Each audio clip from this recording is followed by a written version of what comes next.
எல்லாம் அந்த இறைவனுடைய பெருந்தொகை 475வது வார சிந்தனையாக வளமான வாழ்விற்கு வழிபாட்டு பதக்ஷேத்திரம் சொற்கோயில் இந்த தலைப்பிலே சிந்திக்கிறேன். முதல்ல பதம் அப்படின்னா என்ன?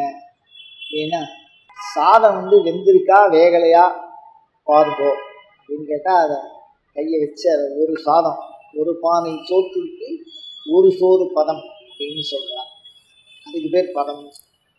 வடமொழியில் பதம் அப்படின்னா வியாக்கரணம்னு பதசாஸ்திரம்னு அவர் அதுவும் எழுத்துக்கள், அதாவது சொற்களை உருவாக்கும் முறை, முன்னோட்டு பின்னோட்டுகளை மாத்திரம் சொன்னால் அது பேர் பதசாஸ்திரம்னு சொல்கிறார். வாஸ்து விதியில் பதம் அப்படின்னா இடம், கிழக்கு மேற்கு வடக்கு தெற்கு முன்னர் தைசாஜ ஆசுர இந்த மாதிரி பதம் அப்படி இருக்கு.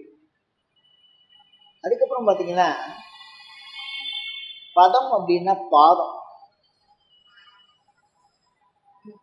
அதுக்கப்புறம் பார்த்தா பதம் என்று சொன்னால் சொல், சொல்லும் பொருளும்.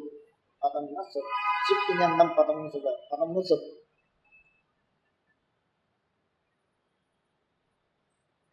அப்ப சேத்திரம்னா என்ன அப்படின்னா இறைவன் வாழுகிற கோயில். காசிய சேத்திரம்னு சொல்றார். இப்ப சேத்திரம்ங்கிறது தேவதைகள் வாழுகிற இடம், இறைவன் வாழுகிற இடம். சொற்கோயில் அப்படின்னு சொன்னா இறைவன் வாழுகிற இடம் அப்படின்னு. இப்ப அப்படின்னா நமக்கு கோயில தெரியுமே, அப்ப சொற்கோயில்னு ஏன் சொல்லணும்? கோயில் தான்னா இடம் நமக்கு தெரியும், அந்த சொற்கோயில்னு ஏன் சொல்லணும் அப்படின்னா சாஸ்திரத்தை தான் சொற்கோயில் என்று சொல்லுகிற வழக்கம். கற்கோயில் என்பது என்ன? மன்னர்களால் இறைவனுக்கு அர்ப்பணிக்கப்பட்டது, ஈஸ்வர கிரகம்னு சொல்லுவாங்க.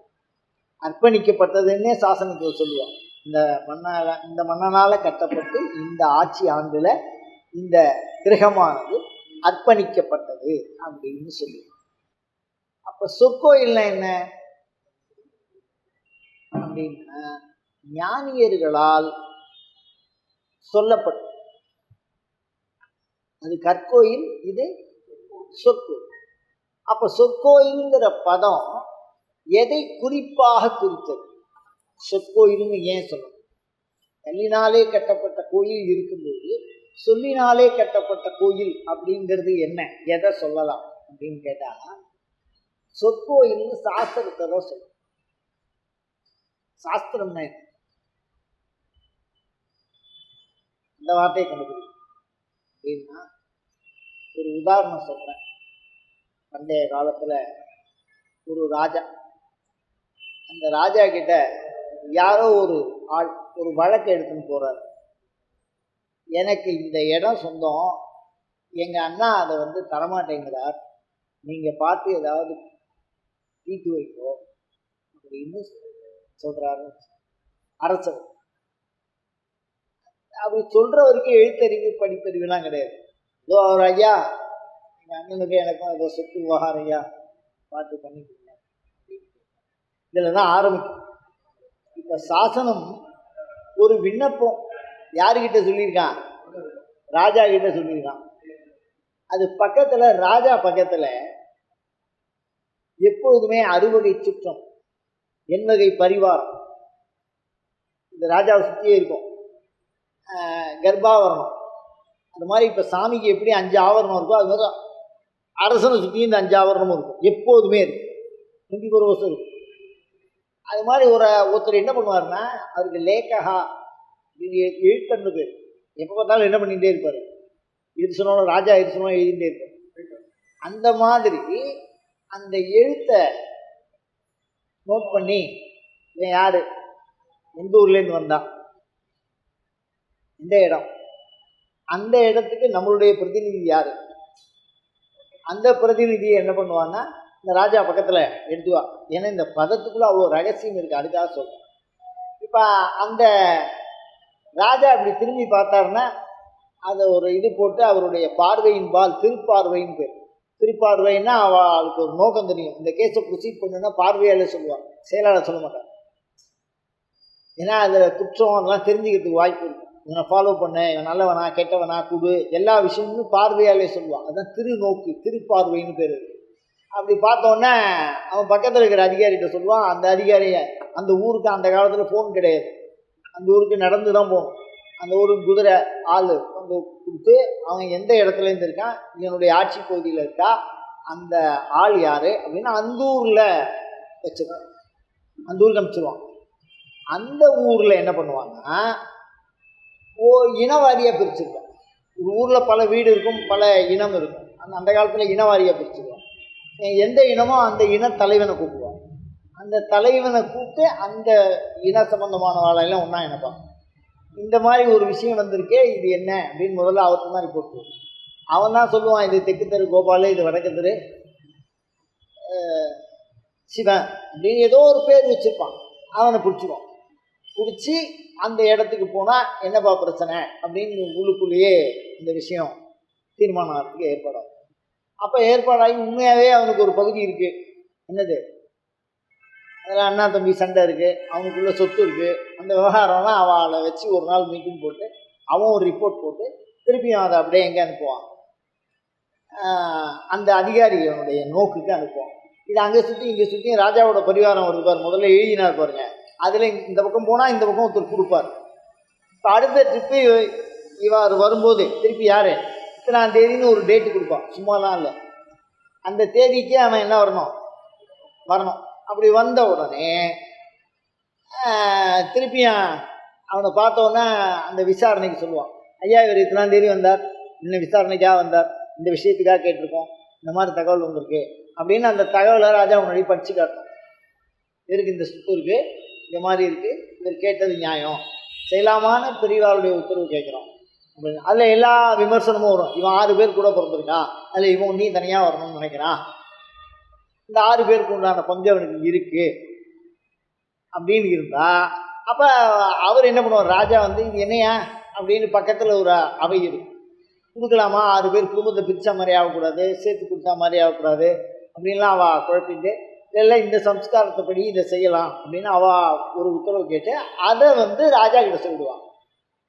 அந்த ராஜா திருப்பியும் அதுக்கு சாசனம் போடுவான். அப்படி சாசனம் போட்டு திருப்பியும் அந்த ரெக்கார்டோடு எங்கே போகும், அந்த ஊருக்கு போகும். அந்த ஊருக்கு போகும்போது அந்த ரெக்கார்டில் பிரித்து கொடுக்குறான்னு வச்சுக்கோ, எதை ஊர்க்கூட்டம் போட்டு அந்த ஊர்க்கூட்டம் நடக்கும், இத்தனாம் தேதி அந்த ஊர்க்கூட்டத்தில் இதை படித்து இந்த ஆளுக்கு இந்த மாதிரி பிரிச்சுட்டேன்னு சொல்லிடுவோம். எப்பாடி இப்போ நான் என்ன சொன்னேன், ஏதோ கதை சொன்ன மாதிரி இருக்கு. இதான் சாசனம், இதுக்கு பேர் தான் சாசனம். இப்போ ஒரு சாசனம் அப்படிங்கிறது அதை மீற முடியாது. அதுக்கப்புறம் யாருக்கும் பிரிச்சு கொடுத்தா கொடுத்தது தான், பாகம் கொடுத்தா கொடுத்தது தான். அது மாதிரி சாஸ்திரம். இப்போ அடுத்தது பாருங்களேன், ஒரு உதாரணத்துக்கு சொல்கிறேன்.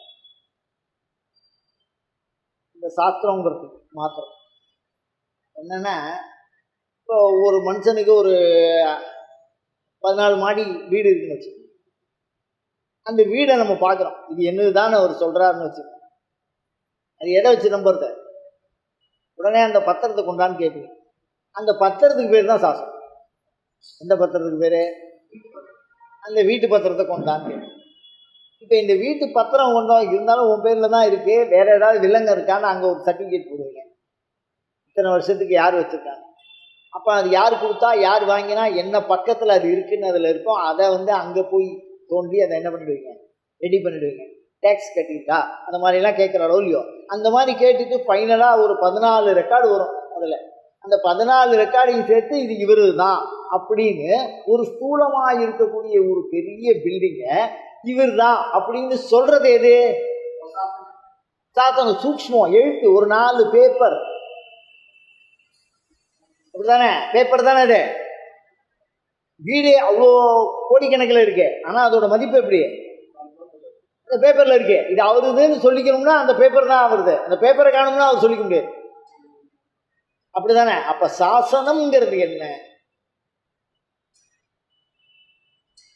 அதுதான் அபிராமி பட்டர் இவர் சொல்லுவார், மாணிக்கவாசகர் சொல்லுவார், சொல்லிய பாட்டின் பொருள் உணர்ந்து சொல்வார் அப்படின்னு. அந்த மாதிரி பக்தர்கள் தோத்திர மாலையாக பாடியவைகளைத்தான் நான் இங்கே சொற்கோயில் என்று கூறுகிறேன். அப்போ இந்த சொற்கோயில்ங்கிறத இப்போ நம்மளே யோசனை பண்ணி நாமளா ஒரு பாட்டு ஒன்று எழுதுறேன். ரொம்ப காலமாக எனக்கு அபிராமி பேரில் ஒரு பாரம்பரியமாக இருக்குது, அதனால் நானும் எழுதுகிறேன் அப்படின்னு ஒரு கவிதை எழுதினா நீங்கள் படிக்க முடியாது. நான் எழுதினா நான் எழுதுவேன், ஆனால் அது யார் படிக்கிறது? அதில் அவ்வளோ சிரமம் இருக்குது. ஒன்று எழுத்து வரணும், இல்லை சொல்லு வரணும், இல்லை பதம் வரணும். அதனால் அபிராமி எங்கே இருக்கா? எங்கள் வீட்டுக்கு பின்னாடி அந்த சந்து இருக்குல்ல, உங்களுக்கு புரியலையா? அபிராமி இருக்கிற இடம் சொல்கிறேன். அந்த சந்து இருக்குல்ல, அந்த முன்னாடி வேப்பமரம் இருக்குமே, அதான் அந்த அந்த எரும மாடு கட்டியிருக்குமே, அது மேலே ஒரு குருவி கூட உட்காந்துருக்குமே, அதுக்கு முன்னாடி தான் அப்படின்னு எழுதினா எப்படி இருக்கும்? யோசிச்சு பாருங்க. அதனால் அதெல்லாம் சாசனம் சொல்ல முடியும். அப்போ சாசனம்ங்கிறது இந்த இடத்துல எதை சொல்கிறேன் அப்படின்னா, அப்போ எல்லோரும் இறைவனை பற்றி எழுதியது எல்லாம் பக்தி பாடல்ங்கிறது வேற, நான் சொல்கிற சொற்கோயில்ங்கிறது வேற. சொற்கோயில்ங்கிறது ஞானசம்பந்தரால் கட்டப்பட்ட திருமுறை, இறையருளால் இறையருளை விளங்க செய்து. ஞானப்பாலை குடிச்சதுக்கு அப்புறம் சொன்னது, 3 வயசுல சொன்னது, அழியாமல் இப்போ வரைக்கும் இருக்கிறது, அதில் சொன்னதெல்லாம் சாசனம். அதுதான் சொற்கோயில்னு நான் சொல்றேன். அப்படி சொன்னது என்ன? 12 திருமுறைகளை மட்டும், வேற எதையும் நான் அதில் என்ன சொல்லலை. சைவத்தை பொறுத்த வரைக்கும் சொற்கோயில்னா என்னது? அவ்வளோதான், அந்த சாஸ்திரத்துக்கு மேலே போகல. இதில் பெரிய விஷயம் பாருங்கள், சைவ சித்தாந்த சாஸ்திரம்னு ஒரு நூல் இருக்கு, பண்டார சாஸ்திரம் நூல் இருக்கு. அந்த நூலில் கொடிக்கவின்னு ஒரு நூல், அது 4 வரி, அது ஒரு பெரிய சாஸ்திரமா. 140 பாட்டு இருக்கே, அது ஒரு சாஸ்திரம். 4 வரியில் இருக்கிறதும் ஒரு சாஸ்திரமா, 140 வரி லெஜராக இருக்கிறதும் சாஸ்திரமா. அது ஏன் அப்படி வச்சான்னு என்ன தெரியாது. அப்போ சாத்திரம் என்பது, சொற்கோயில் என்பது இந்த இடத்திலே இறைவன் ஊரறிய ஆட்கொள்ளப்பட்ட அடியாறுகளால் அப்பொழுது சொல்லப்பட்ட வார்த்தைகளின் பதிவையே இங்கே நான் சொற்கோயில் என்று குறிப்பிடுகிறேன். அதுதான் சொற்கோயில். அந்த வகையில் நான் ஒரு உதாரணத்துக்கு சொல்லணும் அப்படின்னா எனக்கு சுவாசமே இல்லாத போயிடும். சொல்லியே ஆகணுமே, நம்ம நினைக்கலைன்னா அப்புறம் நீங்கள் பொழுது வேஸ்ட்டாக போயிடும். அதனால் நான் இங்கே சொற்கோயில் என்று சொல்லுவது அபிராமி அந்தாதியை சொல்லுவேன். அபிராமி பட்டர் சரபோஜி மன்னன் அபிராமிக்கு கட்டியது கற்கோயில், அபிராமி பட்டர் அபிராமிக்கு கட்டியது சொற்கோயில். அந்த சொற்கோயில் எப்படி கட்டினார் அப்படின்னா, கீழே நெருப்பு, மேலே சூத்திரம், சட்ட சூத்திரம், 78 பாட்டு வரைக்கும் சூத்திரத்தை அர்த்தாச்சு. அப்போ அந்த அந்த மேலே இருக்கிற ஊஞ்சல் எப்படி தொங்குன்னு யோசிச்சு பாருங்க. 22 பாட்டு தான் இருக்குது, மொத்தம் 100 பாட்டில் 78 சூத்திரத்தை அறுத்துட்டா 22 பாட்டு தான் இருக்குது. அப்படி தானே? இன்னும் 5 நிமிஷம் தான் இருக்குது, இன்னும் 5 நிமிஷம் தான் இருக்குது. அது எப்படி இருக்குன்னா, இந்த எக்ஸாமில் கடைசி நேரத்தில் எழுதுகிற மாதிரி இருக்கும். அது அறிவிப்பாக, அது இன்னும் கோபமாக இருக்கும். வேகமாக எழுதினா ஆன்சர் வராது. உதாரணத்துக்கு சொல்கிறேன். அப்போ எவ்வளோ தூரம் அவர் நெருப்பு மேலே வச்சிருக்கார், காலம் கையை வச்சு நெருப்பை எடுக்க முடியாது, அந்த நெருப்பு மேலே நின்று நிறுவி இருக்கிறார். யார் நிறுவினா? சாதாரண விஷயமா ஏதோ ஒரு இது பண்ணி அதை வர வைச்சாரா அப்படின்னா, அமாவாசையே பௌர்ணமி ஆக்கியிருக்கார். சரி, யார் ஆக்கினா? அபிராமி ஆக்கியிருக்கா. அப்போ அபிராமி சமயம் நன்றே அவர் வாக்கால வந்திருக்கு. அபிராமி சமயம் அப்படின்னு அவரே என்ன சொல்றார்? தன்னுடைய சமயத்து பேரை சொல்றார். இதுல பெரிய விஷயம் பாருங்க, திருக்கடையூர்னு அந்தாதியில எந்த வார்த்தையிலும் வரல. தில்லையூரர்தம்பாகத்து உமை மைந்தனேன்னு சொல்றார், திருக்கடையூர்னு வரல. ஆதிகடவூரின் வாழ்வேன்னு பதிகத்துல தொட்டதுக்கு நான் சொல்றாரு. அது ஏன் சொல்லல தெரியாது. அப்ப சாசனம்ங்கிறது என்னன்னா, இறை அருளினாலே எழுதப்பட்டது மாத்திரம்தான் சாஸ்திரம். மற்றதை என்ன பண்ண முடியாது, சொல்ல முடியாது. அதனுடைய துணை பக்க பதிவுகளாக அதை ஏற்கலாமே தவிர, இப்ப இந்த இடத்துல அபிராமி சமயம்னு சொல்றது 102 பாட்டு தான். அதுல பாருங்க, பாசாங்குசமும் கரும்பு வில்லும், பாசாங்குசமும் கரும்பு வில்லும், பாசாங்குசமும் கரும்பு 11 தடவை பயன்படுத்திருக்காரு. ஆனா ஒரு இயற்கையா ஒரு கவிதையை பாடினா சொன்னதையே சொன்னா என்ன சொல்லுவீங்க? அதுக்கு பேர் புனருத்தி தோஷம்னு பேர். இப்போ அபிராம் பெற்ற பேர்ல போட்டுருவோம். அவருக்கு சரியா என்ன வரல, பாட்டு எழுத வரல சொல்லிடுமா, சொல்லுவோமா?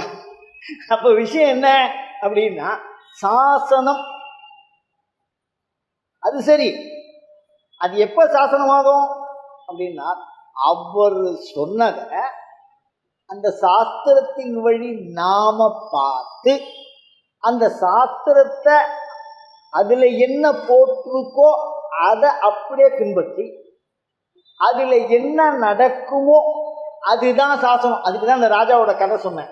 அதுல என்ன சொல்லி இருக்கோ அது அப்படியே பதிவாகும். ராஜா கட்டளை போட்டார்னா என்னது, சாத்திரம் ஒரு நீதிபதியின் தீர்ப்பை போன்றது, சாத்திரம் ஒரு அரசனின் கட்டளையை போன்றது. அதுலேருந்து மீற என்ன இயலாது, எல்லளவுக்கும் இயலாது. அதை மாத்துறதுக்கு, ஒரு எழுத்தை சேர்க்கறதுக்கு, ஒரு எழுத்தை குறைக்கிறதுக்கு யாருக்குமே உரிமை இல்லை. எழுதினவாளுக்கே இல்லை. அதான் சிறப்புங்க. என்னது, சத்தியாய ஸ்மிதாபாசம். அரசர்கள் ஒரு விஷயத்தை அறிக்கையா சொல்றான்னா பக்கத்துல மந்திரி கேட்டு சொல்லு. அவ சொல்லிட்டேன் பேக் வாங்க முடியாது. நான் முதல்ல சொல்லிட்டேன் தள்ளுபடி செய்யப்பட்டது அப்படின்னு முன்னாடி கொடுத்ததை இல்லைன்னு சொல்லக்கூடாது. அந்த ராஜா வாக்குக்கு. அதனால முன்னாடி சொன்னதை என்ன பண்ண மாட்டா. அதனால பக்கத்துல இருந்துன்னா அந்த அறிக்கையெல்லாம் சொல்லுவா, பக்கத்துல வாசிக்க. ஒரு நூல் கூட சொன்ன வார்த்தையை என்ன பண்ணக்கூடாது, பேக் வாங்கக்கூடாது. அதே மாதிரி இப்ப கூட வழக்கத்துல இருக்கு, தீர்ப்பு எழுதும்போது அதில் அடித்தும் திருத்தம் இருக்கக்கூடாது. ஏன் ஒரு இடத்துல அடிச்சுட்டு எழுதக்கூடாது, எழுத்தா செல்லாது. அப்படிதானே, அதானே வச்சுருக்கீங்க நடைமுறையில. அந்த மாதிரி எந்த விதமான மாற்றத்திற்கும் உட்படுத்த முடியாதது சாத்திரம், அனுபவ சாத்தியப்படுத்துவது சாத்திரம். ஆனா இதுல பெரிய விஷயம் என்னன்னா, எப்பவோ எழுதிட்டு போனார் ஞான சம்பந்தர். அவர் 7ஆம் நூற்றாண்டுல எழுதுறார். ஒரு 300 வருஷம் கழிச்சு ஒருத்தர் வர்றார். பேயடையா வண்ணம் பிரிவைதுன்னு ஒரு பாடம். இந்த பாட்டை படி உனக்கு குழந்தை பிறக்கும் அப்படின்னு இந்த பாட்டில் போட்டிருக்கு. என்னது, ஞானசம்பந்தர் எழுதுற பாட்டில் போட்டிருக்கு. அது சரி, அதில் போட்டிருக்குன்னா அதை போய் நீங்கள் திருவங்காட்டுக்கே போகணுன்னார். இந்த திருப்பதியை திருவங்காட்டில் பண்ணது அந்த ஊர் சாமி போய் கேளு. ஞானசம்பந்தர் தான் சொன்னாராம். அந்த ஊரில் 3 வேளை சாணத்தை பண்ணிவிட்டு இப்போ போனாலும் நம்ம பார்க்கலாம். மெய்கண்ட விநாயகரோட பக்கத்தில் ஒரு சிலை வச்சுருக்கோம். மெய்கண்ட சிவாச்சாரியார் சைவ சித்தாந்த குரு அவர். அந்த இடத்துல போய் அந்த காலத்தில் வண்டி கட்டின்னு தான் போனோம். இப்போ போகிற மாதிரியே நாங்கள் காலம்புற கைலாசுக்கு போயிட்டு சாயந்தரம் ஆற்றுக்கு வந்துடுவோம். அந்த மாதிரி வசதியெலாம் வந்துருக்கு. அந்த மாதிரிலாம் போகலாம், வண்டி கட்டின்னு தான் போகணும். கஷ்டப்பட்டு போகணும். அது மாதிரி ரொம்ப கஷ்டப்பட்டு அங்கே ஊரில் போய் ஒரு 20 நாளாவது பயணம் இருக்கும். அங்கே போய் ராத்திரியில் கொசு வெடி ஃபேன்லாம் இருக்காது. அதெல்லாம் யோசிக்கணும்ல, எவ்வளோ கஷ்டப்பட்டுருக்காங்க. சௌக்கியமாக இருந்தவன் வீட்டில் இருந்தவன் கோயிலில் போய் கோயில் வாசலில் படுத்துக்கிறான். அவன் அங்கே போய் அந்த குளத்தாங்கரில் படுத்துக்கிட்டு கஷ்டப்பட்டு வரும்போது அப்போது ஈஸ்வரன் சொன்னாராம், ஞான சம்பந்தர் சொல்லிட்டான், உனக்கு இந்த பிறவியில் குழந்தை கிடையாதுடா.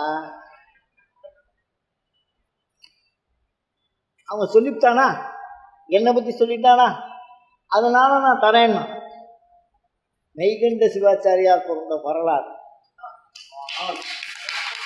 யோசிங்க. ஞான சம்பந்தர் 300 வருஷத்துக்கு முன்னாடி சொல்லிட்டு போயிட்டாரு. யார் சொன்னான்னு யாருக்குன்னா ரொம்ப பெருசா இல்லை, அவனுக்கு தெரியாது. பரமசிவன் அதை மறைச்சிருந்தான், அப்படிதானே. ஆனால் அவன் சொல்லிட்டான், அதனால அந்த வார்த்தையை நான் மெய்ப்பிக்கணும் அப்படின்னு அவனுக்கு அந்த வாரிசை கொடுத்தான். அப்படி பிறந்தவர் தான் மெய்கண்ட சிவாச்சாரியார். சாதாரண இல்லை, சைவ சித்தாந்தத்தினுடைய குரு, மகாமேதாவி. 3.5 வயசுல ஞானம். இதற்கு 3 வயசுல ஞானம்னா அவருக்கு 2.5 வயசுலன்னு சொல்றான். அப்ப எவ்வளவு பெரிய விஷயம் பாருங்க. ஏன் இதை சொல்லுகிறேன் அப்படின்னு சொன்னா, ஒரு சாத்திரம் என்பது எழுதப்பட்ட பிறகு, அப்படி அம்பாளுடைய அனுகிரகத்துல அபிராமி பட்டர் நெருப்பு மேல நின்று பாடிட்டு இறங்கிட்டார். என்ன என்னமோ பெருசா டிவியில இருக்கான்னு தீர்ப்பு சொல்றதுக்கு ஒரு இடத்துக்கு கூப்பிட்டுருந்தா. குழந்தைகள் லலிதா சஹஸ்ரநாமத்தை கடகடன்னு சொல்லணும், எனக்கு மறந்து அது கரெக்டா சொல்றது. ஒரு அதை சொல்ற வரைக்கும் கேட்கணுமோ இல்லையோ, நம்ம எனக்கு புத்தி எங்கெங்கேயோ எல்லாம் ஸ்ரீமாதா மகாராஜி ஸ்ரீமத் அப்படியே போயிட்டு இருக்கு. இப்போ இந்த லலிதா சகஸ்ரநாமத்தை மனப்பாடமா சொல்ற குழந்தைகளுக்கு ஏதோ பிரைஸ் கொடுக்கணும்னு சொல்லி ரொம்ப வேகமா அந்த குழந்தைகள் அதை சொல்றது, அந்த ஆடுவோம். நான் அதை அப்பா வேற எந்த நோக்கத்திலையும் சொல்ல, நான் என்ன விஷயம்னா மனப்பாடம் பண்ணி சொல்றதுக்கே அந்த குழந்தைய கூப்பிட்டு யார்கிட்டப்பா படிச்சேன்னா எங்கள் அம்மா சொல்லி கொடுத்தா, கஷ்டப்பட்டா ஒரு வாரம் கையில் அடித்து இப்படிலாம் ப்ரைஸ் வாங்கணும்னு சொல்லி அதை ஊக்குவிச்சு, உனக்கு நான் சாக்லேட் வாங்கி தரேன் அப்படின்னு சொல்லி சில பேர் அடிக்கிறா, சில பேர் திட்டுறா, சில பேர் குரு மூலியமாக சொல்லி கொடுக்குறா, அதெல்லாம் கஷ்டப்பட்டு அதை சொல்கிறா. அப்படிங்கும்போது இவர் நேராக நெருப்பு மேலே ஏறி உட்கார்ந்தோன்னா மனப்பாடம் பண்ணி சொல்லிட்டாரு. அபிராமி இருந்தாரு. யோசிச்சு பாருங்க, அந்த சூழலில் இருந்து பாருங்க. ஒன்லி 1.5 hour அவ்வளோதான், முடிஞ்சிட்டு. அபிராமி நிறைய பாடி முடிச்சுட்டா, நிலவு வந்துருக்கு, இறங்கிட்டா கீழே, வாய்ப்பே இல்லை. அப்போ அவ்வளோதையும் நான் 1.5 மணி நேரம் யாருக்கு வேணாலும் நம்ம வாய்ப்பு கொடுப்போம். இந்த மாதிரி ஒரு செய்யுள அழியா செய்யுள உற்பத்தி பண்ணிட முடியுமா? பண்ண முடியாது. நீங்கள் எப்படி பண்ணாலும் பண்ண முடியாது. அப்படியே கற்பனையாக பண்ணலாம், உருவாக்கலாம். ஆனால் அது அடுத்த தலைமுறைக்கு மெய்யாக அம்பாள் அதை சொல்லணுமோ இல்லையோ. அந்த மாதிரி இந்த சாத்திரங்கள் ரொம்ப கஷ்டப்பட்டு இல்லை, அம்பாளுடைய அனுகிரகத்தினால. 3.5 வயசுல எந்த குழந்தை பேசும்? தோடுடைய செவியன் விடையேறி தூவன் மதிசூடி காடுடைய சுடரை கொடி பூசி என் உள்ளம் கவர்கள்வன் வீடுடைய பிரமாபுரம் ஏவிய பெம்மான் இவன் அந்தோ அப்படிங்கிற பாடலை சொல்றதுன்னா, தோடுடைய செவியன் ஸ்ருதி அப்படின்னா வேதத்தில் வருது அந்த வாக்கியம். காடுடைய சொடுரை பொடி பூசி ஆகமத்தில் வருது பஸ்மோத்தூளித விக்கிரகம். சுவாமியே சொன்ன வாக்கில் வருது. அவன் எப்படி வருஷப்படுத்தினாங்க இந்த 3 வயசு குழந்தைக்கு? அதெல்லாம் முடியாது, யாராலையும் முடியாது. இறையருளால் மட்டுமே அது சாத்தியம், வேற யாருக்கும் அது சாத்தியம் இல்லை. எங்கேயோ பாடுறார், எங்கேயோ இருக்கு திருமுறைகள்லாம். எங்கேயோ இடத்துல ஒரு பிள்ளையார் கோயிலில் உட்காந்துருந்த அப்பா நேவேதியம் பண்ணதை எடுத்துன்னு போய் ஆற்றுல கொடுத்தார். அது ஏதோ ஒரு நாளைக்கு யாரோ வாங்கிட்டா சாமி சாப்பிட்றதுன்னு சொன்னார். அது மாதிரி பையனும் போய் சாமி சாப்பிட்றதுன்னா ஒரு நாளைக்கு தெரியாதுன்னா பிள்ளையாருக்கு முன்னாடி போய் சாமி சாப்பிட்டதுன்னா சாப்பிடலன்னா நான் இப்போ நான் ஒன்று சும்மா விட மாட்டேன்னு சாமிகிட்ட தகராறுக்கு போயிட்டான். பிள்ளையார் அதை மறைச்சார். அவன் தான் சொன்னான் திருமுறை இந்த இடத்துல பூட்டி இருக்கு. அவன் சொல்லும்போது அவனுக்கு வயசு 9. திருமுறைகளை கண்டறிந்து இந்த உலகத்திற்கே அறிவித்த அந்த மிகப்பெரிய ஞானி. அவனுக்கு எத்தனை வயசு? ரொம்ப யார் சொன்னா? பிள்ளையார் சொன்ன ஞானம். புரியுது? அப்போ இதுல என்ன தெரியறது அப்படின்னு சொன்னால், அதாவது சாமி அனுகிரகத்தினால வந்தது மாத்திரம் சாஸ்திரம்னு சொல்றேன். அதை தான் சொற்கோயில்னு சொல்றேன். அப்போ அபிராமி பட்டர் அபிராமிக்கு கட்டின சொற்கோயில் தான் அந்தாதி. ஒரு அண்மையில் ஒரு சேத்திரத்துக்கு போய் பார்க்க வேண்டிய ஒரு பெரிய எனக்கு ஒரு பாக்கியம் கிடச்சிது. வேலூர் பக்கத்தில் ஒரு கோயில்.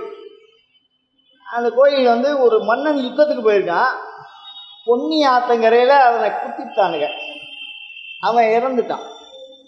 ராஜராஜ சோழனுக்கு தாத்தா. ராஜராஜ சோழனுக்கு தாத்தா. அது வேலூர் பக்கத்தில் இருக்கு.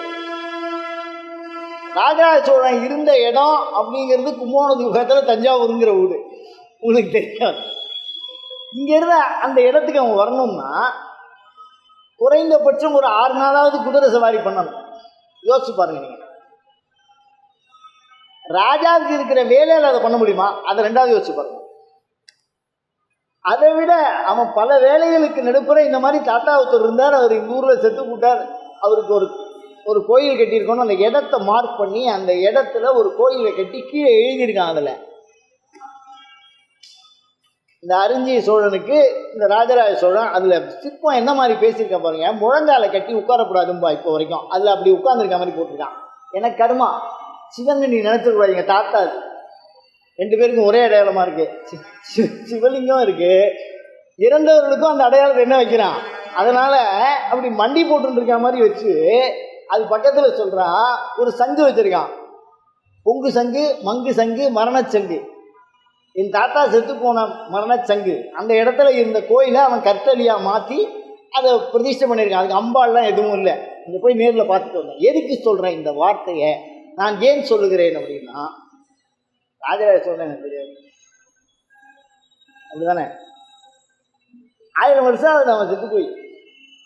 ஆனால் இன்றைக்கி அவன் செத்து போனால் அவனுடைய தாத்தா பேர் அவன் கர்மா பண்ணினா அவன் கோயில் கட்டியிருக்கான், இந்த இடத்துல இருக்குது அப்படின்னு மார்க் பண்ணியிருக்கு. அது இருந்ததுன்னா அதில் இருக்கிற சாசனம் தான் அது காரணம், அப்படி தானே? அந்த சாசனத்தை வச்சு பிடிக்கிறோம், இல்லைன்னா அது கோயில்னு யாருக்கு தெரியும்? 3 நாளில் 40,000 மாற்றங்கள், அப்படி தானே? 3 நாளில், அப்படி தானே? அந்த மாதிரிலாம் மாறி போய்டுறது காலம். எல்லாம் போய் மாறாமல் இருக்குது அந்த கோயில், அப்படியே இருக்குது. ஆர்கியாலஜியில் எடுத்திருக்கா, அப்படியே இருக்குது அந்த கோயில், அற்புதமாக இருக்குது. அந்த அதில் பல தத்துவங்கள் இருக்குது. சிற்பங்களில் உள்ள தத்துவங்களெல்லாம் பார்த்தா யோசிக்கவே முடியாது. லகுலீச பாசுபத சைவம்னு ஒரு சைவம் இருந்திருக்கு. அந்த சைவத்தில் இறந்தவனுடைய மண்டவோடு, இறந்தவனுடைய முடி, இறந்தவனுடைய பயன்படுத்தின பொருள், இதை வச்சுட்டு அவளை ஆன்மா கூட பேசி அவளுக்காக பூஜை பண்ணக்கூடிய ஒரு இனம் பாசுபத செய்வோன்னு அதை வடக்கேந்து ராஜராஜ சோழன் கூட்டின்னு வந்திருக்கான். அதில் பூஜைக்கு அவளை போட்டிருக்கா. அது ஒரு சைவம். இறந்தவர்களை மீண்டும் எழுப்பி பேச வைக்கிற வல்லமை அதுக்கு இருந்திருக்கு. யோசிக்கவே முடியும். இந்த இடத்துல இருக்கான்டா அவன் தாத்தான். அப்போ அவன் எவ்வளோ கெட்டிக்காரனா இருப்பான். கிழக்க போய் மேற்க போ, மேற்க போய் வடக்க போ. நம்ம இப்போ கூகுள் மேக்கப் போட்டு இறங்கிக்கிறோம். நம்ம சொல்கிற காலம் வேற. யோசிங்க, ஆன்மீகம் மட்டுமே துணை, வேறு எதுவும் துணை அல்ல. சாசனம், அதான் சொற்கோயில். அந்த சொற்கோயில் அப்படியே பதிச்சிருக்கான். அதை அந்த காலத்தில் அதை விட்டுருந்தான்னு வச்சுருந்தான். இப்போ இது ராஜராஜ சோழன் கட்டினதான்னு தெரிஞ்சிருக்காரு, அப்படி தானே? அப்போ அவ்வளோ அழகாக வெளிப்படுத்தியிருக்கான். அந்த இறந்தவர்களுக்கு கட்டப்படுகிற கத்தல் எப்படி இருக்க வேண்டும் என்பதை வரையறுத்திருக்கிறார்கள் சாஸ்திரம். அந்த மாதிரி இந்த சொற்கோயில் எப்படிப்பட்டதாக இருக்கிறது? அபிராமி பற்றை பொறுத்த வரைக்கும் நான் சொல்லணும் அப்படின்னு சொன்னால், அபிராமி அந்தாதி அபிராமி பற்று பண்ண ஒரே வேலை சென்ட்ரல் கவர்மெண்ட் வேலையாக அவர் அப்போ எடுத்துன்னு பண்ணியிருக்காரு. இன்னைக்கு சென்ட்ரல் கவர்மெண்ட் பண்ணது தயவு பண்ணி வேறு எந்த நோக்கத்திலையும் சொல்ல, ஆதார் கார்டு வெளியிட்டு இருக்காரு. அபிராமியை இப்படி நகர்ந்துவான், கண்ணை காட்டு, அப்படி அப்படி உன் கைரேகிரி பார்த்தா கொஞ்சம் சந்தேகமாக இருக்கு. அதனால லாங் சைஸில் லைஃப் சைஸில் ஒரு ஃபோட்டோ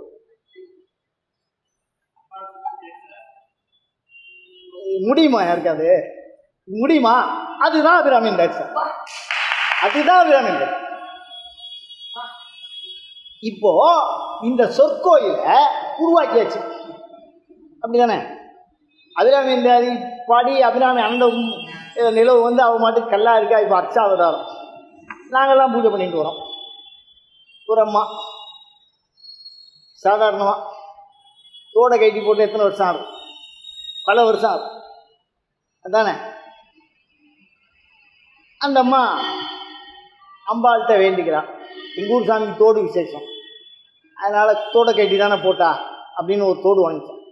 அவள் ஆத்துக்காருக்கு ஏதோ ஹார்ட் ஆப்ரேஷனாக என்னவோ, அதுக்காக நான் என்னுடைய வைரத்தோட உனக்கு கொடுக்குறேன்னு வேண்டிக்கிறான். அபிராமி பட்டருடைய அந்த பாடல், அந்த மனப்பாட பாடல் நல்லா புரிஞ்சுக்கணும். அந்த அம்மா மனப்பாடமாக சொல்லுவேன் எல்லா பாட்டையும். வைரக்குழையும் அப்படின்னா, என் வைரத்தோடு உனக்கு தரேன், எங்கள் ஆத்துக்காரன் எனக்கு கொடுக்குது. இருக்கும் பிரார்த்தனை என்பது வாயால் சொல்கிறதில்ல, கண்ணால் பேசுறது, இறைவனோடு தொடர்பு கொள்ளும். அதை எப்படி நடத்துவீங்க? அப்படி கதறுது. அப்போ அதை நான் அவன் தரேன் அப்படின்னு வேண்டிட்டான். அபிராமி சொன்னது வைரக்குழையும். அவன் மாமியார் சொன்னான், எதை வேண்டிக்கிறதுன்னு விவஸ்தை இல்லையா? 3 தலைமுறையாக இருக்கிற வைரம் நீ மாட்டுக்கு கொடுக்குறேன்னு வேண்டிட்ட. மாமியார் மாட்டு சொன்னான், நீங்கள் சொல்லுங்க அத்தை, நீங்கள் சொல்கிறபடியே நான் சொல்லுவேன். அவள் கூப்பிட்டு பூசாரியை கூப்பிட்டு, இந்த கோயில் குருக்களை கூப்பிட்டு, இந்த மாதிரி வேண்டின்ட்டா என்ன பண்ணுறது? அதுக்குண்டான பணமாக நீங்கள் செலுத்திருங்கோ, இல்லைன்னா புதுசு அதே அளவுக்கு பணம் உள்ளதா வாங்கி சாமிக்கு போட்டுருந்தோம். அவர் தப்பு இல்லையே, தப்பு இல்லையே. எந்த இடத்துல அபிராமி இந்த அது இருக்கு இந்த இடத்துல அப்படின்னு அண்மையில நடந்தது. இதெல்லாம் யாரும் மறைக்கவும் முடியாது. இந்த மாதிரிலாம் இருக்கு. அதனால சொல்றேன், என்னன்னா சாத்தி முடிச்ச உடனே ஒரு தோடு சாத்திட்டான். அன்னைக்கு ராத்திரி சொப்பனத்துல அவன் இங்க தங்கி போயிருக்கா போது, இன்னைக்கு தோடு இல்லைன்னு உங்கள்கிட்ட நான் கேட்டானான்னு கேட்டான். அந்த அம்மா பழைய சோத்தையும் சேர்த்து சாத்தி. இப்போ இதுல நான் என்ன சொல்ல வரேன் அப்படின்னா, என் குருநாதருடைய வாக்கு வைரக்குழையும் அப்படின்னா காப்பாற்றி கொடுத்துட்டா, அதை செஞ்சிருவா. எந்த வருஷமா இருந்தாலும் யாரா இருந்தாலும் அப்படித்தானே. அதனால அபிராமி பட்டர் ஆதார் கார்டை பிடிச்சி வீடியோ ரெக்கார்ட் பண்ணி வச்சிருக்காரு. அவ இல்லைன்னுலாம் என்ன சொல்ல முடியாது. ஆனால் தப்பு தவறா நான் ஏதாவது சொல்லிட்டேன் என்ன பண்ணுறது. கோவத்தில் அபிராமி திட்டிடுவார். யாரு இவர்? அன்றே தடுத்து என்னை ஆண்டு கொண்டாய், கொண்டது அல்ல நன்றே உனக்கு. உன்ன மாதிரி பெரிய மனுஷனா வரத்தை கொடுத்துருக்கு இல்லைன்னு சொன்னா யோகியமாவா இருக்கு. எங்கடி நிற்கிறனா? கீழே நெருப்பு மேலே நிற்கிறேன். நன்றே உனக்கு கேட்கிறார் அம்பாளை பார்த்து. அப்படி பேசணும் கோவத்தில். ஏன் நம்ம குழந்தை கும்பிட வந்தவன் எதாவது மறந்துட போகிறான். அதனால கதறார். நல்லனே எல்லாம் அவருக்கு ஒன்றுமே தேவையில்லை அபிராமியை தவிர. இதுதானே, அவருக்கு ஒன்றுமே தேவையில்லை. சாப்பாடு இல்லாமல் தூக்கம் இல்லாமல் தியானத்தில் இருந்தவன். இதை கொடுப்பான்னு நினைச்சு அபிராமிகிட்ட பழகலை. அவன் லிஸ்ட் போடுறான். அவன் கலையாத கல்வி, குறையாத வயது, கபடு வாரான்னு இல்லை அவனுக்கா சொல்லுங்க. அப்போ விஷயம் என்னன்னா, அவனுக்கும் அபிராமிக்கும் உண்டான தொடர்பை யாராலையும் அபிராமியை நகர்ந்து நில்லுங்கிறான். நேராக கேமரா நேராக வாங்குறான். அவன் ஒண்டி தான் அந்த மாதிரி சொல்ல முடியும். உலகத்தில் வேற யாரும் சொல்ல முடியாது. அவன் சொன்னதை கேட்டா அப்படியே அம்பாள். அதானே அவன் சொல்றத கேட்டா. தயங்கு நுண்ணூல் இடையாலை கழுத்தல் முத்துமாலை போட்டிருக்கா. இதுதானே உன்னையே அன்னையே என்பது என்ன படைக்க மாட்டா பேசுற. என்னை இங்கு இனிப்படையாதே. சும்மா நான் எனக்கா பாடுறேன், உங்களை படையா வண்ணம் பார்க்கிறேன். மிரட்டி இருக்கார். அப்படியே முன்னிலையில பேசுறார் அம்பாள்கிட்ட. என் முன் நிற்கவே. சாதாரண வார்த்தையா அது வேதம் சொல்றது. அவாஹிதோ பவ பவ பவதாத் பவதாம் பவந்தூன் வடமொழி சொல்லும். பவ அப்படின்னா கட்டாயம், செய்தாக வேண்டிய கட்டாயம். என் முன் நிற்கவே அப்படிங்கிறார் அம்பாள். கதறி இருக்கார். அப்படியே அவருடைய மனம் என்னென்ன மாதிரி பாடுபட்டிருக்குங்கிறத புரிஞ்சுக்கணும். அதனால எதுக்கு சொல்றேன் அப்படின்னா, அப்படிப்பட்டு கட்டப்பட்ட அந்த கோயிலை நாம் எப்படி புரிந்து கொள்ள வேண்டும். அப்படி புரிந்து கொண்டால் அந்த அபிராமியை நம்ம என்ன பிடிச்சிடலாம். ஏன்னா அது நம்பர் கொடுத்துருக்காரு, அவர் ஃபோன் நம்பர் கொடுத்துருக்காரு. கரெக்டாக அவள் காதுக்கு அடிக்கும். அபிராமி பற்ற தட்டினா அபிராமி அதை சரியா புரிஞ்சுட்டா இங்கே போயிடுவோம். நம்ம அம்பாள் ரிங் டைரக்டா அங்கே போவோம். யாரும் லைனை தடுக்க முடியாது. ஒரு 10 நிமிடம் இருங்கள், காத்திருங்கள், காத்து கொண்டிருக்கிறார்கள், பின்னாடி வரும், நீங்கள் பேசுகிற வாடிக்கையாளர் அங்கே அதெல்லாம் எதுவுமே கிடையாது. டைரக்டா அம்பாள் காதுக்கு போகும். அபிராமி இருந்தாரு, அதை ஒன்றும் மாற்ற எல்லாம் முடியாது. அந்த மாதிரி ரெக்கார்ட் பண்ணிட்டார். அதை பிடிக்க தெரியல நமக்கு. நானும் உட்கார்ந்து சன்னதியில் சொல்லி சொல்லி பார்க்குறேன், அரை வார்த்தை புரியல. அரை வார்த்தை. மாத்திரை பொழுது மனதில் வையாதார். அரை வார்த்தை மாத்திரை செகண்ட் அப்படிங்கிறது. மாத்திரைக்குள்ள ரகசியம் வச்சிருக்கான் பாருங்க. கண் இமைக்கும் நேரம், கை நொடிக்கும் நேரம். ரொம்ப எல்லாம் அபிராமி பண்றவங்களை ரொம்ப சிரமப்படுத்தலை. ஏன்னா எந்த அவசரத்தில் எப்படி இருப்போம், நம்ம எல்லாரையும் மறந்துடுவோம்னு தெரியும். சில பேர் வண்டியில் போகும்போதே கையை ஸ்டேரிங் விட்டுட்டு இப்படி கும்பிட்றதையெல்லாம் பார்த்துருக்கேன். நான் தவறாக சொல்கிறேன், தயவு பண்ணி நான் யாரையும் சொல்ல கையெடுத்து கும்பிட்றேன் அந்த நோக்கம் எனக்கு இல்லை. அந்த மாதிரி இல்லை. மாத்திரை பொழுது இந்த செகண்ட் தான். அதை நீங்க நினைங்க. என்னென்ன வரும்? வையம், துரகம், மதகரி, மாமகுடம், பெய்யும் கனகம், பெருவிளை, ஆரம் எல்லாமே வரும். நம்மளால முழுக்க அவளை நினைக்க முடியாதுன்னு சொல்லிட்டு தான் என்ன சொல்றாரு? மாத்திரை பொழுது. நெகட்டிவ்ல புரிஞ்சுக்கணும், நம்ம அந்த ரிவர்ஸ்ல புரிஞ்சுக்கணும். அதை ஒரு மாத்திரை பொழுது அம்பாவை நினைச்சா போதும். ஆனா எப்படி நினைக்கணும்? அபிராமி அந்த ஆதியில சொல்லி இருக்கிறபடி நினைக்கணும், அவ்வளவுதான். அப்படி நினைச்சுட்டால் அதுல சொல்லி இருக்கிறதெல்லாம் வந்துடும். அதுல எல்லாருக்கும் சந்தேகம். ஏன்னா அதுக்கு தான் நான் இந்த உதாரணம் சொன்னேன். இப்போ எதுக்கு நான் வந்து ராஜா சொன்ன சாசனம், வீட்டோட பத்திரம்லாம் சொன்னேன்? அதுல என்ன இருக்கோ அதுல இருக்கும். அதுதான் ஆதார் கார்டை சொல்றான். அவளோட கண் ரேகை அசைவை கண்டுபிடிச்சிருக்காரு அவரு. அதுல தப்பிக்கிறதுக்கு வாய்ப்பே இல்லை. அபிராமி அந்த அப்படியே பிடிச்சி நிறுத்தும், அவ காலை பிடிச்சி நிறுத்தும். வேகமா போனா கட்டும் காலை. இந்த அபிராமி இருந்தாதி அவ காலை கட்டும், இழுக்கும். அத்தாலே எங்கள் அபிராமவல்லின்னு அவர் சொன்ன மாதிரி நின்னா கீழே இறங்கிறதுக்குள்ள நிலவு வரும். பார்க்கும், பணிவை கொடுக்காது. எப்படி பண்ணி? பணியேன்னு ஒருவரை நீன் 10 பாதமும். காலம்பரம் ஒரு கோயில், சாயந்தரம் ஒரு கோயில் போகணும். தயவு பண்ணி உங்க எல்லாரையும் கும்பிட்டு கேட்டுக்கிறான். அபிராமி பற்ற விளக்கிறதுக்காக அந்த வார்த்தையை சொல்றேன். அவருக்கே சுபாவத்தில் வருது அந்த அன்பு. உன்னையே அன்னையே என்பது ஓடி வந்து. இந்த ஓடி வந்தேங்கிற வார்த்தை தான் ரொம்ப முக்கியமான விஷயம். சும்மா வந்து அம்மான்னு கூட்டாயன்னு கேட்பேன். சின்ன குழந்தைய அடித்தா வேகமாக ஓடி வந்து அம்மா பிடிச்சிக்கும், அம்மா அப்படின்னு பயந்து போய் கட்டிக்கும். அந்த மாதிரி அந்த உணர்வு இருக்கு அவருக்கு. அப்போ அந்த உணர்வு எப்படி இருக்க வேண்டும்? அம்பாளை எப்படி புரிந்து கொள்ள வேண்டும்? அவளின் அடையாளங்கள் என்ன? நாம் நினைப்பது கடவுள் அல்ல, நம்மை பற்றி இறைவன் நினைப்பது கடவுள். அப்படிதானே? அப்போ நம்ம நினைச்சுக்கிறோம் கடவுளை பற்றி இப்படி இருப்போம். அது இல்லை கடவுள். அப்படி இருந்தால் நம்ம பலனை அனுபவிச்சிருக்கோம். அபிராமி பட்டர் என்ன சொன்னாரோ அந்த நினைவு குறிப்பு, அந்த சொற்குறிப்பு, அந்த சொல்லுக்கு உண்டான பிணைப்பு நமக்கு இருந்தால் அந்த நொடியில் நடக்கிறது. அது எல்லா அளவுக்கும் யாருக்கும் சந்தேகம் வேண்டாம். எந்த நொடியில? அந்த அவர் சொன்ன ஒரு பாட்டை 25வது குருமகா சன்னிதானம் 6 கஜம் புடவை கட்டிக்கலாம். ஒண்ணுமே இல்லை, 6 கஜம். என்னடா குரத்தியாடா? அவர் குறுக்களை கூப்பிட்டு கேட்டிருக்காரு, என்னடா குரத்தியாடா 6 கஜம் புடவை, அதுக்கு 9 கஜம் கட்டுறா அப்படின்னு 9 கஜம் பட்டில் வாங்கி கட்டியிருக்காரு அபிராமிக்கு. நல்லா கவனிங்க. அந்த உணர்வு சொல்றேன். ஒழுகு செம்பட்டு உடையாளை அப்படின்னா போட்டு வாக்கு. அதனால செம்பட்டு வாங்கி சாத்திட்டார். திருவிழாத்து பக்கம் ஊர் பக்கத்தில் திருக்கண்ணியூர்னு ஊர். அந்த அம்பாள் அவளுக்கு கொண்டு தான் போடுவாங்க. எனக்கு தர மாட்டியான்னு கேட்கலாம். என்ன பண்ணுவீங்க நீங்க? கூப்பிட்டு பேசும் சாமி, அதான் அபிராமி. சாமியா கூப்பிட்டு பேசுறது தான் அபிராமி. அப்போ அந்த கோயிலுக்கே அந்த இப்போ அபிராமி பட்ட அந்த அந்தாதிக்கு ஒரு கோயில் கட்டினா எப்படி இருக்கும்? அந்தாதிக்கே தான் அந்த அந்தாதினா சுவாமியே.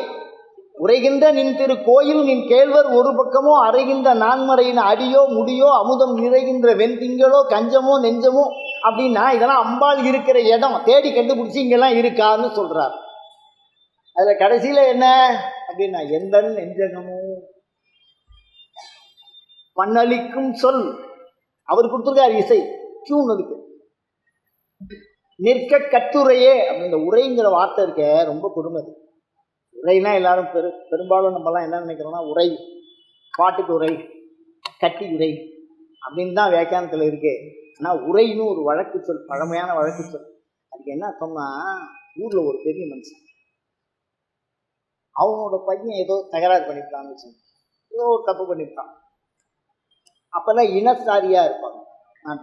இது வந்து வரலாற்று தெளிவாக ஏற்றுக்கொள்ள உங்கள் அனைவரையும் பாதங்களை தொழுது கேட்டுக்கொள்கிறேன். நீ எந்த நோக்கத்தினையும் சொல்ல, உரைங்கிற வார்த்தைக்கு விளக்கம் சொல்கிற நோக்கத்தை தவிர வேற எதுவும் இல்லை. அந்த இடத்துல ஏதோ ஒரு பெரிய மனுஷன் தீர்ப்பு சொல்கிறவர், அவன் பையன் போய் ஒரு தப்பு பண்ணிட்டானா, ஐயா பெரிய இடத்து பையன் அவனை கூப்பிட்டு பட்டுன்னு ஒரு ஆள் அடிச்சுட்டானா என்னவாயிடும்? தப்பா போயிடும். அதனால நல்லவனுக்கு அழகு சொல்லாமல் போகிறதுன்னு போயிடும். அதனால அவன் வந்து கம்ப்ளைண்ட் பண்ணுறான், இந்த மாதிரி உங்கள் பையன் இந்த மாதிரி பண்ணும். அவர் என்ன பண்ணுவாரான், என் பையனால அவனுக்கு இன்னும் எந்த தொந்தரவும் வராது அப்படின்னு எழுதி. அந்த காலத்தில் எழுத்தறிவுலாம் கிடையாது. அந்த எழுதி அவன் கையில் கொடுத்துட்டு சொல்லாமல் கொள்ளாமல் ஊருக்கு அந்த ஊரை காலி கொண்டு போயிட்டு வரோம். இது ஒரு சோகமான விஷயம். அதுக்கு பேர் உரைன்னு. இப்போ நிற்க கட்டுரைன்னா ஏன் இந்த வார்த்தையை சொன்னார்? நான் உங்களை 100 தடவை வாழ்த்துறேன், எனக்கு நீங்கள் மறந்துடுவீங்க. ஒரே வார்த்தை, கேவலமான வார்த்தை உங்களை கேட்குறேன், மறப்பீங்களா? அடிக்க வந்துட மாட்டீங்கன்னு. சாவளவுக்கு மறக்குமா? ஆறாதே நாவினால் சுட்ட வடு. சொல்லாமலாம் ஓடி போனோம், அந்த ஒரே மறப்பானா? அந்த மாதிரி மனசுல நான் மறந்தாலும் அந்த வடு நிற்கணும்னு கேட்குறான். உரை, நிற்க கட்டுரை, அதுதான் நிற்கன்னு வேற சொல்றாங்க. அந்த மாதிரி அவமானப்பட்டா நிற்கும்ல மனசுல. எவ்வளோ அவமானம்! சொல்லாம கொள்ளாம வீட்டை விட்டு ஓடி போகிறது, அதுவும் அவனுக்கு கீழே இருந்தவனுக்கு கீழே நாம் சொல்லி ஓடி போகிறதுங்கிறது அப்படியே வடுவாக நிற்காதே. அந்த மாதிரி மனசில் எது நிற்கணும்? அபிராமி நிற்கணும், நான் மறந்தாலும் நிற்கணும். அப்படி கேட்குற அவ்வளவு அழகாக அதை சொல்லியிருக்காரு. இந்த மாதிரி நிறைய விஷயங்கள் அது உள்ளே இருக்குது. அறம், பொருள், இன்பம், வீடு. எதை செய்யணும், எதை செய்யக்கூடாது, எதை பண்ணால் அபிராமியை அடையலாம், எது அபிராமிக்கு பிடிக்காது. யாரா சொல்லுவாரா? ரொம்ப நெருக்கம் அபிராமி அம்மைக்கும் ஆத்தாளுக்கும் அவனுக்கும் தானே. அநியாயம் நெருக்கம். பொய் வந்த நெஞ்சில் விரகர் தங்கள் பொய் வந்த நெஞ்சில் புகழறியா. பொய் உண்டு சொல்லிவிடாது அவள்கிட்ட, அப்படி ஒத்துக்கவே ஒத்துக்காது. அப்புறம் உனக்கு அனுகிரகம் பண்ண மாட்டேன். அப்படிதானே? பாரில் உன்னை சந்திப்பவர்க்கு எளிதாம். நீ உடனே பிரம்மா வந்திருக்கான், விஷ்ணு வந்திருக்கான், உன்னை பார்க்க மாட்டான்னு நினைக்காத. உனக்கு தான் முதல் உரிமையே. பாரில் உன்னை சந்திப்பவர்க்கு எளிதாம், வந்திப்பவர் உன்னை வானவர். தேவேந்திரன் வந்து கியூவில் நிற்கிறான். தானவர் அசுரர்கள். வானவனா அவன்கிட்டே தான் எல்லா வசதியும் இருக்கு, அவன் எதுக்கு இங்கே வந்து கியூவில் நிற்கிறான்? வானவன்னா இந்திரர்கள்னு அர்த்தம். அவனுக்கே எல்லா வசதியும் இருக்கு, அவன் எதுக்கு இங்கே கியூவில் நிற்கிறான்? யோசிச்சு பாருங்க. வானவர், தானவர், திசைமுகர், நாரணர், அவன்லாம் நிற்கிறான். அப்படி நீ பயந்துடாத.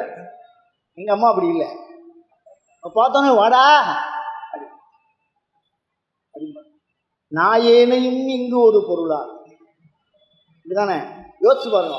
குதிரை மேல உட்காந்துட்டு, யானை மேல உட்காந்துட்டு எல்லாரும் அப்படியே போய் எல்லாரும் சாமரம் போட்டு அப்படியே இருக்கும்போது கீழே ஒரு குஷ்டரோகமா ஒரு புரிவே இல்லாத ஒரு நாய் இழுத்துருக்கு. அதை தூக்கி மடியில் வச்சு கொஞ்சினால் அந்த நாய் எப்படி சந்தோஷப்படும், அந்த மாதிரி தன்னை சொல்றார்.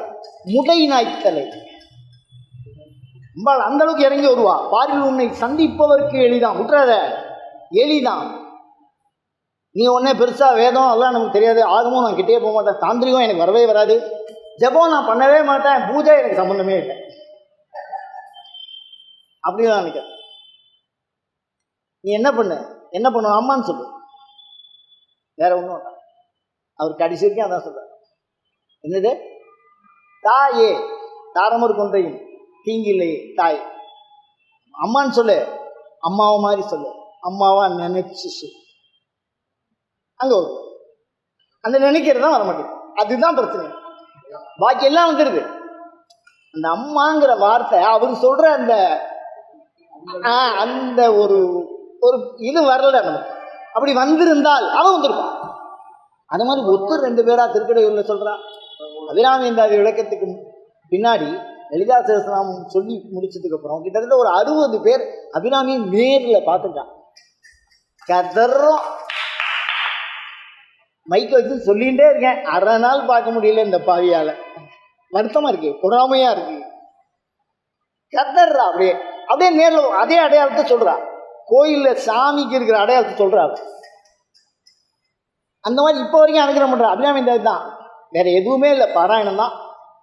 ரொம்ப பொருள்லாம் ராஜசேகர சிவாச்சாரியார் மாதிரி பிரிச்சு அந்த கர்வத்தோட எல்லாம் தெரியாது, எதுவுமே தெரியாது. அத்தோட எங்களோட பிராமொழி இடம் இல்லாமல் போது அப்படிதான் சொல்றான். ஆனா உள்ள என்ன இருக்கு? விபக்தியை விட பக்தி இருக்கணும் தானே? வேற்றுமை விகுதியை விட சொல் ஞானத்தை விட என்ன வேணும்? அம்மா கிட்ட போறதுக்கு என்ன உனக்கு குறை? அதனால அவர் கட்டிய சொற்கோயில், அந்த கோயிலுக்கு கோயில் அமைக்க வேண்டும். அப்படி கோயில் அமைத்தோமே ஆனால் அது எங்கே அமைக்கணும்?